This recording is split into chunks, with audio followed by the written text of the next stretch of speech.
افسون دیده ات چوم افسانه باز کرد، اطوار رقص طره آهنگ ناز کرد.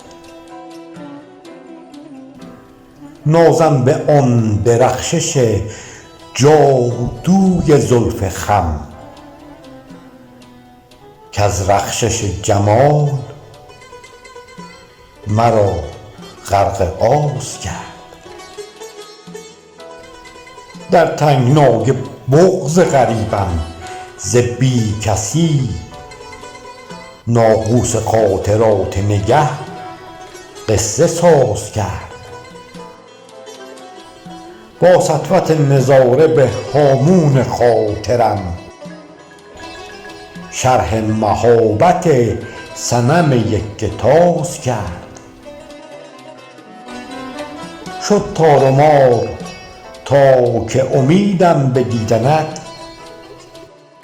توجیه انتظار مرا دلنواز کرد.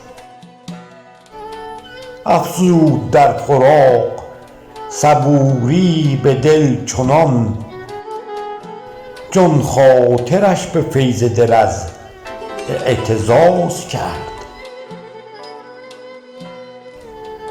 من کامیاب آن مددم کز زلال اشک، بر رشک جان به واقعه گیسو دراز کرد. رویا دمید جان مرا در بلاغتش، وز این طلیعه بر نگهم اهتزاز کرد.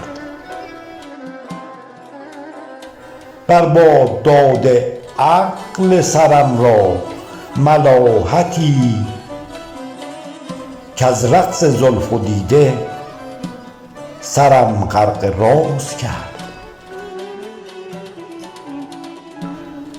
بالا بلای قامت سودا فزوده ات، دل بر خرد ز ملعبه گردن فراز کرد.